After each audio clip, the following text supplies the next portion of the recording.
suelo decir que el ciudadano chino, por ejemplo, es egoísta, es ambicioso, es individualista. Y la gente me dice, no, en China son muy colectivistas, etcétera, porque yo hablo del ciudadano y quizá alguien está hablando del Estado, ¿no? Del gobierno.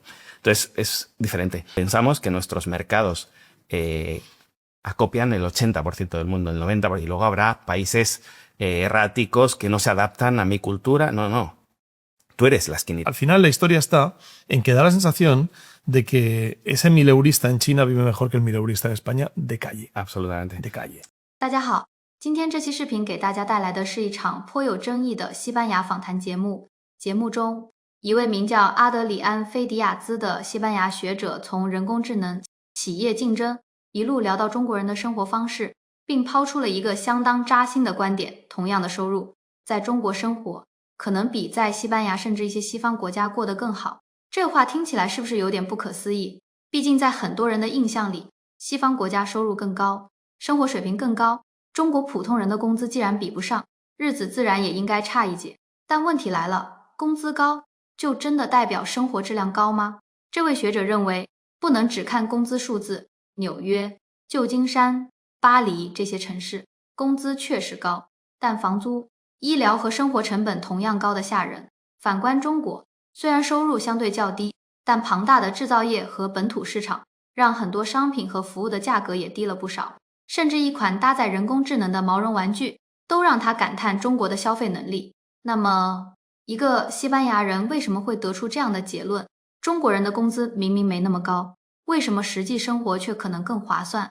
接下来就让我们一起看看这场访谈到底聊了些什么。 Has hablado de muchos temas, ¿no? Yo, para empezar, sin conocer tu sector como lo conoces tú, que es el de las IAs, yo diría, desde mi ignorancia, que da igual que nos sentemos para hablar, que esto es imparable. Que es incluso si se sentaran China y Estados Unidos para parar esto, es como cuando empezamos a vislumbrar que había la posibilidad de desarrollar armas nucleares. Si estos dos se paraban y ninguno las hubiera desarrollado, hubiera llegado un tercero y hubiera aprovechado la debilidad de los dos superiores. Y me parece que iríamos hacia un punto parecido en este. Si China y Estados Unidos se detienen, entonces llegará India y desarrollará y entonces utilizará eso a su favor. Bueno, para hacer aquí un pequeño matiz en esto que creo que es importante, la idea no es parar la IA, la idea es definir las reglas del juego de la IA a nivel global, Claro, pero claro, ahí tienes que marcar que entre los dos jugadores, ellos dos pueden seguir avanzando y el indio o el de Emiratos Árabes, que es el tercer país más potente en IA, puede entrar en las reglas del juego, pero en el momento que tienes los dos players más importantes en la mesa, entonces como que se establecen las reglas del juego. Ahora mismo es el puto salvaje oeste la IA, ¿sabes? Yo pienso que en esa anarquía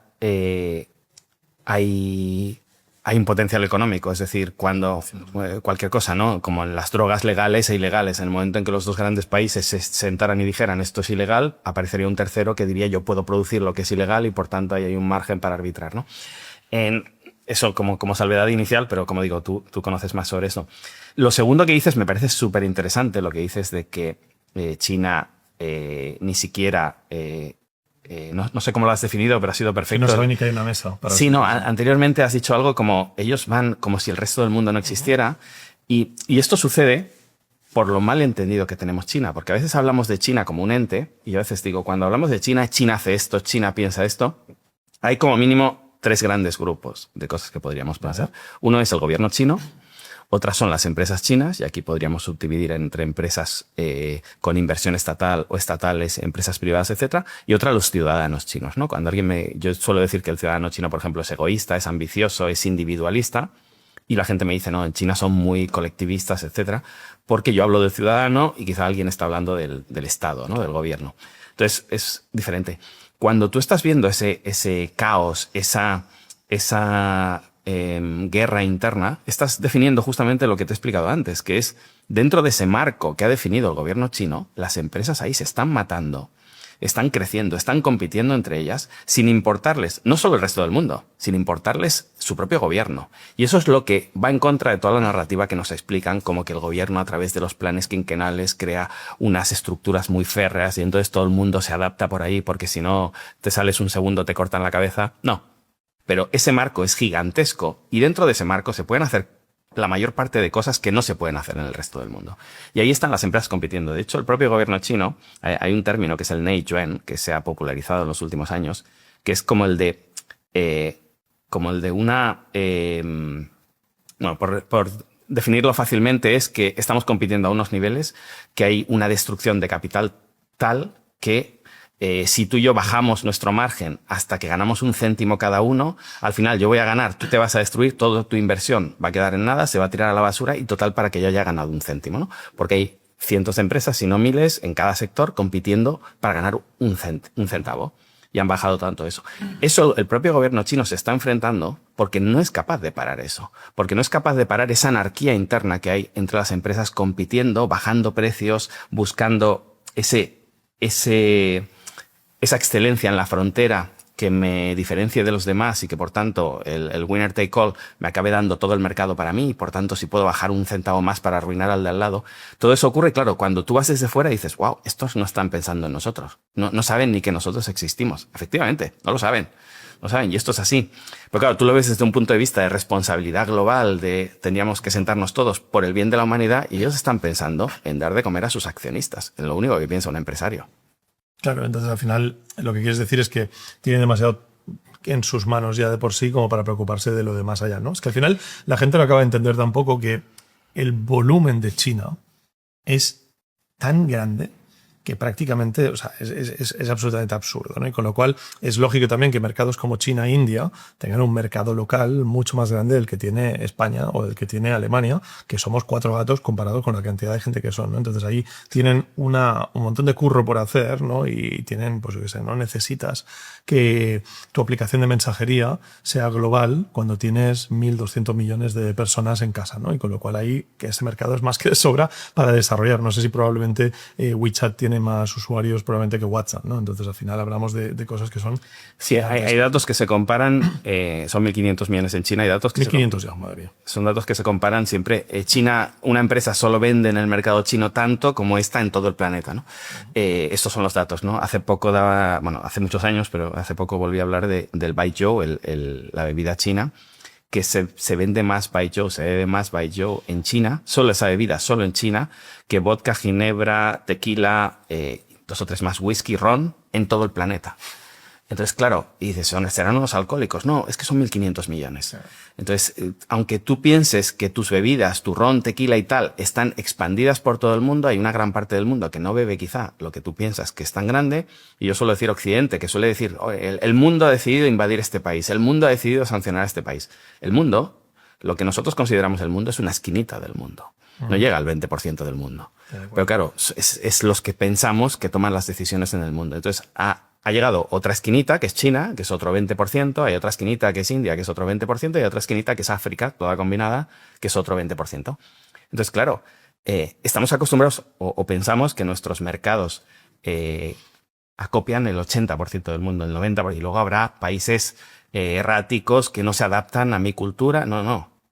Tú eres la esquinita del mundo. Lo que pasa es que esa esquinita en el pasado era todo el PIB mundial y no estamos entendiendo el cambio de ciclo, no estamos entendiendo que hay países que no solo que están creciendo, hay que majos y han salido de la pobreza, no, que te han adelantado, que están mejor que tú. No, lo dirás en términos simbólicos, no son términos simbólicos, es tal cual, están mejor que tú. Y eso, este es un manipulador, le paga al partido para que diga eso, es siempre lo que me encuentro, ¿no? Y hace 20 años, cuando les decía, cuidado, que se viene China, me decían, estás loco, es un país tercermundista, es una dictadura comunista, no sé qué.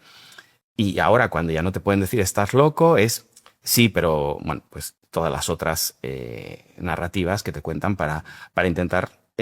además es que va en contra nuestra esa narrativa. Hace poco, siempre lo explico, ¿no? un hidden champion aquí en Cataluña, del sector de la automoción, que decía, es que en 2017 nadie podía saber lo que iba a ser China a nivel coche eléctrico. Digo, por Dios, si tú eres el CEO de unas empresas, le vendes a Toyota, le vendes a grandes del sector, ¿cómo puede ser que en 2017 no supieras ya lo que iba a ser China, ¿no? Entiendo que en el año 2000 hubiera gente que no supiera esto, pero llevamos algunos 20 años explicando, cuidado que se viene, cuidado que se viene. En muchos sectores, por ejemplo, en tu campo, vosotros habláis continuamente de IAs chinas, pero hace un año y medio, mis peleas en redes era porque colocaban una estadística en la tele y decían la IA más potente, la más barata, la más funcional, la más no sé qué, y eran 8 IAs estadounidenses. Y decías, ¿y China? Y dice, no, las IAs del mundo están en este punto. Las IAs del mundo no, las IAs de vuestro mundo. No tenéis ni idea de lo que está sucediendo en la otra parte del mundo. Y hay gente que te dice, no, están un año por detrás, están X meses por detrás, algunos te dicen están por delante. Da igual, lo que es importante, como has dicho tú, es que hay 2 bloques y ese otro bloque va a ser importante sí o sí. Sí, sin ninguna duda. Además, han hecho una estrategia muy adecuada de derribo de los americanos a base de hacer open source para que lo tengan más difícil para competir, viendo que evidentemente en el resto del mundo iba a ser complicado. Oye, hemos hablado sin ninguna duda de la parte de gobierno y de la parte de empresas. Has dicho que es un capitalismo voraz dentro de China como cualquier otro y que probablemente esas empresas no se preocupan de salir fuera porque tienen suficiente trabajo dentro, no porque se lo prohíban, no porque no les permitan ir a vender fuera, que podemos tener casos como TikTok, etcétera, que acabó como el Rosario Aurora en Estados Unidos, pero que China no había prohibido que TikTok estuviese fuera, ¿no? Pero en cambio, lo que no hemos hablado tanto es de los ciudadanos. ¿Cómo es la persona china media? ¿Cómo les defines? Con esta pregunta que me haces, se explica que es todo muy colectivo y que piensan muy en común, y yo defino a ciudadano chino como el ser más ambicioso, egoísta, individualista del planeta. Por eso se dan después estas situaciones como la que tú has visto en China, ¿no? Que vas a una empresa y dices, estos no se están preocupando de lo que ocurre en el resto del mundo. De hecho, hace 20 años, o hace más, hace 20, 30 años, el problema era que no se les preocupaba, por ejemplo, el planeta a nivel ecológico. Y claro que no. Les preocupaba que su empresa prosperara. Hace 40 o hace 50 no les preocupaba el planeta a nivel derechos laborales. Y claro que no. Les preocupaba que su empresa prosperara.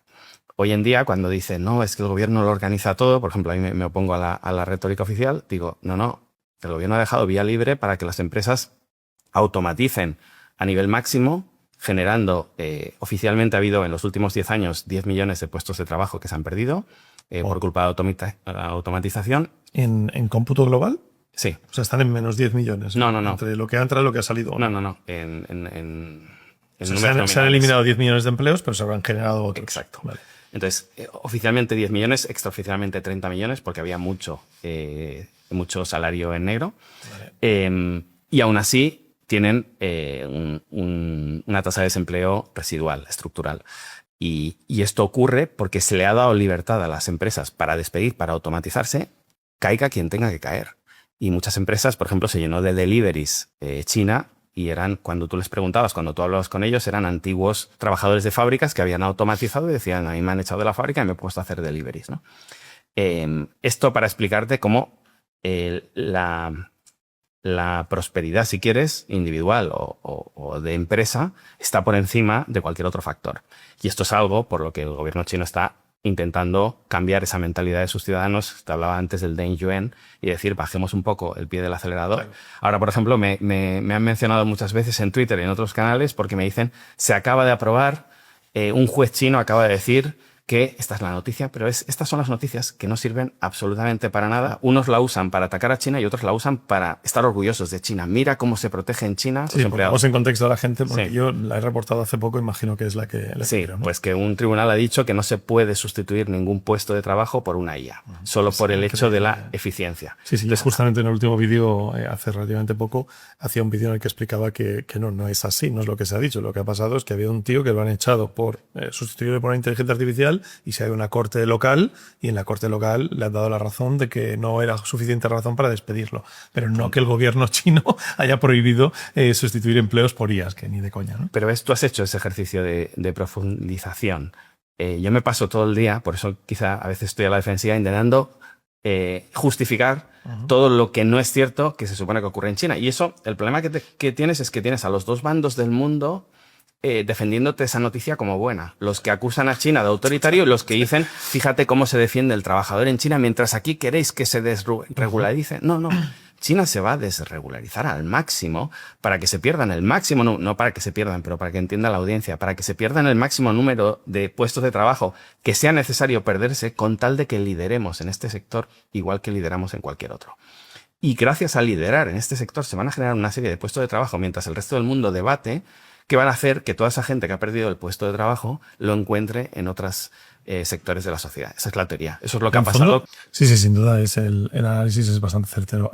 Yo creo que es clarísimo que hay ciertos beneficios en este tipo de gobiernos, en este tipo de filosofías que me estás contando que es China y que es un poco lo que yo tenía la sensación, ¿no? Con algunos matices. Pero la realidad es que en un momento como este, en el que hay que tomar decisiones más largoplacistas, más pensadas en un futuro, etcétera, la democracia española, europea, occidental no está sufriendo un lastre importante, ¿no? Tenemos un presidente del gobierno probablemente más preocupado de las siguientes elecciones que de la inteligencia artificial.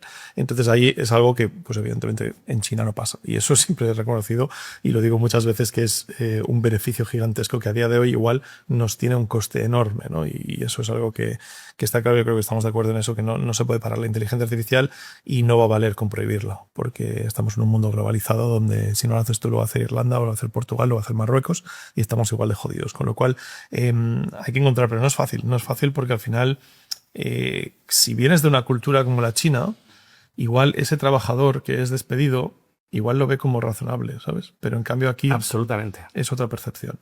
De hecho, ahora vamos a sacar un vídeo de un viaje que hemos hecho donde estábamos en una empresa de robots, justamente de brazos, y el tipo orgulloso nos decía,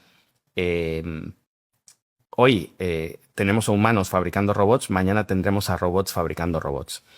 Y en un momento, el tipo que nos guiaba por la fábrica, le dije, bueno, sabes que en algún momento el guía que nos lleva por la fábrica también será un robot. Y dijo, sí. Y yo estoy trabajando para despedir humanos y tarde o temprano mi trabajo supondrá que mi puesto de trabajo sea suprimido. Y yo le decía, ¿y qué harás? O sea, lo decía con una total tranquilidad. Y decía, ¿y qué harás? Dice, me pondré de vigilante. Dice, acabo de venir de una fábrica donde hay vigilantes robots. Digo, no te pongas de vigilante. Dice, ya, voy a tener que formarme para encontrar un puesto en la sociedad que venga. Pero desde luego, o sea, no estaba preocupado, sí que tenía como un plan, pero no le suponía estrés, no, claro, no decía, es que el gobierno no lo está haciendo bien, o es que, claro, aquí lo que diríamos es voy a votar a un partido que lo hará mejor y me propondrá un plan alternativo o detendrá el avance de esto. Es siempre esperar que el Estado sea quien te salve de tu realidad incómoda. Y en China no. En China nadie espera que el Estado te salve de tu realidad incómoda. Sabes que esto va a seguir sí o sí y, por tanto, depende de ti. Tienes que sacarte tú las castañas del fuego, como decía, una sociedad mucho más individualista en ese sentido, donde las culpas también son individuales. Claro, es que además hay que poner en contexto que esa mentalidad surge de estar en una situación donde tus padres estaban recogiendo arroz y eran pobres como las ratas y que ahora estás en una situación económica que no tiene nada que ver. ¿Cuál es la situación económica de China actualmente a nivel ciudadano? Es decir, podríamos decir que ahora mismo la mayor parte de la sociedad son mileuristas, ¿estamos ya en ese punto? Sí, estaríamos algo por debajo del mileurismo si quieres, pero, por ejemplo, no hay pobreza. Pobreza prácticamente cero. ¿Ni en las zonas rurales? No. Esto es algo que también se dice, no, tú vives en las ciudades. No, yo vivo en el campo, yo vivo en la China interior. Yo tengo una casa, mi casa que me construí está en una aldea de 200 habitantes. O sea, las aldeas de China no tienen 1 millón de habitantes, como se suele decir de forma jocosa. Hay aldeas de 200 habitantes en la China profunda y, de hecho, hace años también tuve una polémica porque dije que los pobres de China vivían bastante mejor que los pobres de Occidente. Y hoy en día no hay pobres en China.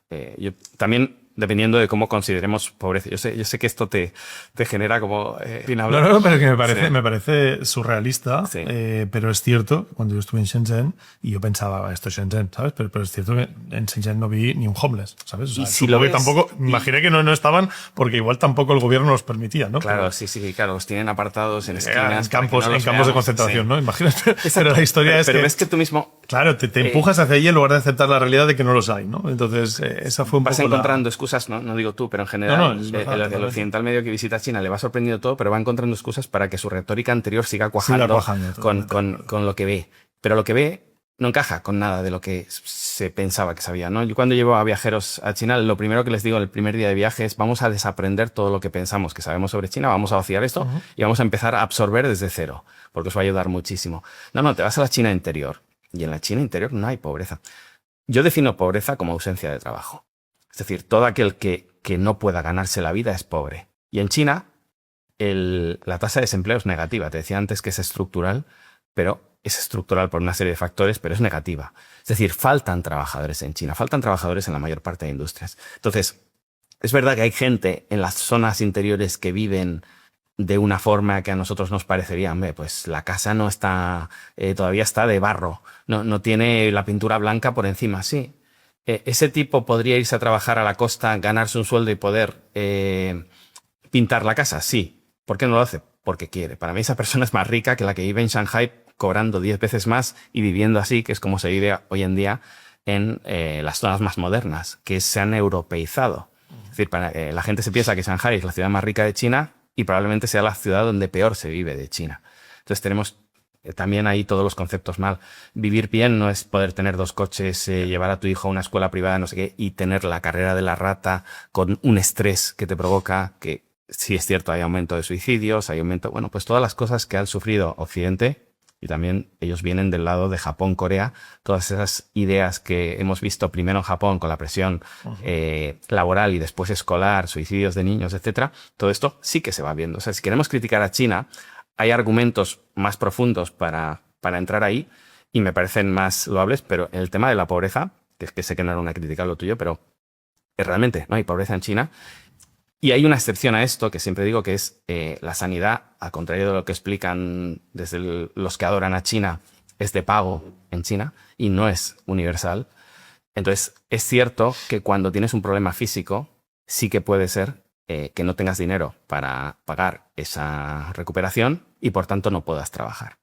Entonces, dentro de los pocos o ningún pobre, tú me podías haber rebatido y haberme dicho, no, pues yo sí que he visto algún pobre en Shenzhen, porque alguno hay, algún homeless, y alguien sale haciendo vídeos, mira, sí que hay homeless, y te sacan ese vídeo, sesgo de evidencia anecdótica brutal.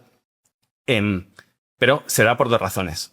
Una es porque los pobres están donde van los turistas, porque somos los únicos que les daríamos una limosna. Ningún chino le daría otra limosna a otro chino, está ahí porque se lo merece. Esto es muy duro, pero es como piensan los chinos, por eso hablo del individualismo, del egoísmo chino, etc.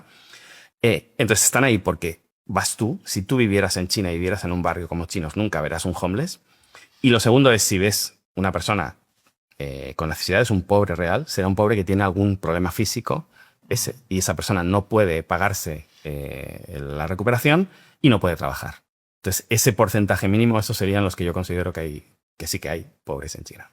Es muy bestia, pero yo creo que hubo una, y lo relaté en un vídeo y lo explicaba tal cual la reflexión, que como tú bien dices, para mí la pobreza no es tanto un tema de ausencia de trabajo, es más un tema de qué calidad de vida puedes tener, ¿no? Porque creo que tú puedes vivir muy bien. Por ejemplo, se habla creo que en Naciones Unidas o en la WHO se define como pobre el que gana menos de $1 al día. Bueno, he estado en sitios del mundo donde con $1 al día eres el puñetero, vamos, ¿no? Entonces estaba en la frontera entre Mongolia y Rusia, en la tribu Satán, ahí pinchado en unas tipis, y con $1 al día son los puñeteros amos, ¿no? Entonces creo que es una definición errónea el hablar de cantidades de dinero. Entonces yo creo que es más un tema qué tipo de vida te puedes permitir, como de qué tipo de calidad de vida puedes vivir donde tú vives, ¿no? Entonces aquí hay gente en Barcelona que cobra un sueldo y aún así no puede tener una casa propia y tiene que compartir habitación. Pues para mí eso es en cierta parte ser pobre, ¿no? Pero la realidad es que en China lo que me chocó muchísimo es que recuerdo que fuimos y compramos un montón de trastos, gadgets y tal en Shenzhen, de lo típico, cosas con IA. Y una de las cosas que más me sorprendió es que fuimos y compramos un peluche, que lo compré para mi hija, que tiene 9 años, y compramos un peluche que tiene inteligencia artificial con el que puedes hablar, ¿no? Y me costó, si no recuerdo mal, 18 euros, ¿vale? Entonces, claro, lo primero que pensé es, bueno, primero me han visto la cara de blanquito y en lugar de 18 probablemente si es un chino lo compra por 9, ¿sabes? O sea, que esto pasa en todo el mundo y que es lo más habitual y a mí tampoco ni me molesta, pero es así, ¿no? Entonces, con lo cual el tema es un peluche con inteligencia artificial ilimitada, porque no tiene ni tan solo una suscripción mensual ni hostias. Habla todos los idiomas del mundo, etcétera. Es como un GPT que puedes personalizar y decirle el comportamiento que tiene para tu hija, etcétera. 9 pavos. O sea, claro, aunque esta gente gane 700 euros en lugar de 1.200 que gana un mileurista aquí en España, el acceso que tiene a todo es mucho mayor que el que tenemos aquí, ¿no? Es como cuando tú piensas, sí, en San Francisco ganan 5 veces más que en España, ya, pero el alquiler son 30.000 pavos al mes, ¿sabes? O sea, igual no son tan ricos en ciertas zonas de San Francisco como creemos. Entonces, al final la historia está en que da la sensación de que ese mileurista en China vive mejor que el mileurista en España de calle. Absolutamente. De calle. Hay un concepto económico que justamente se refiere a eso, que es PPP, que es paridad de poder adquisitivo, Purchase Power Parity. En español es PPA. Entonces, lo que define es no solo lo que ganan las personas, sino lo que ganan en relación al coste de la vida en el país. Y China ya superó en PIB a Estados Unidos en el año 2014. Es decir, desde el año 2014, si ajustamos por el precio de la vida, que me parece que no es ninguna locura verlo así, China ya se convirtió en la primera potencia del mundo en 2014. Como no, de nuevo, si hablamos de narrativas, esa noticia pasó desapercibida por el mundo porque Estados Unidos es la primera potencia mundial. Bueno, para mí es importante cuánto valen las cosas. Como te decía, yo he vivido en Shanghai en total 1 año y medio, casi 2 años de los 20 que llevo en China, y he vivido cuando me lo he podido permitir, también te digo, los últimos años. Y realmente he tenido peor vida, más allá de que tienes una vida social maravillosa, he tenido peor vida que cuando vivo en el campo, donde todo cuesta nada. Claro, literalmente nada. Entonces, efectivamente, gran parte de los chinos no vive en Shanghai, Beijing, etcétera, porque es carísimo vivir ahí. Y obviamente, ¿no? ¿Qué más da cuánto gane una persona si tienes una vida súper... bueno, la vida de París, de Nueva York, como dices, ¿no? San Francisco, carísima. 回顾整场访谈，会发现这位西班牙学者真正想讨论的，并不是简单比较中国和西方谁更有钱，而是换了一把尺子，工资高，真的就等于生活过得好吗？如果只看收入，中国和西方发达国家确实存在差距，但如果把房租、物价、医疗和日常消费全部算进去，结果可能就没那么简单了。在纽约、旧金山这样的城市，高工资背后同样是高房租、高消费和巨大的生活压力，赚得多，却未必能留下多少。而在中国，虽然收入相对较低，但制造业、基础设施和庞大的本土市场，让不少商品和服务更加便宜，再加上不同地区的生活成本差异，也让高收入就一定生活更好这套逻辑开始受到挑战。当然，中国也有自己的问题，医疗负担、就业压力、内卷以及大城市高房价都是真实存在的现实。所以这场访谈真正值得思考的，也许不是中国是不是比西方好，而是评价一个国家的生活水平，到底应该只看工资，还是应该看普通人拿到这些收入后，究竟能够过上怎样的生活？毕竟月薪高几千，最后全交给房东，和少赚一点却能过得更轻松，哪一种才算真正的富？那么你怎么看？同样的收入，你更愿意生活在中国，还是西方发达国家？欢迎在评论区留下你的观点。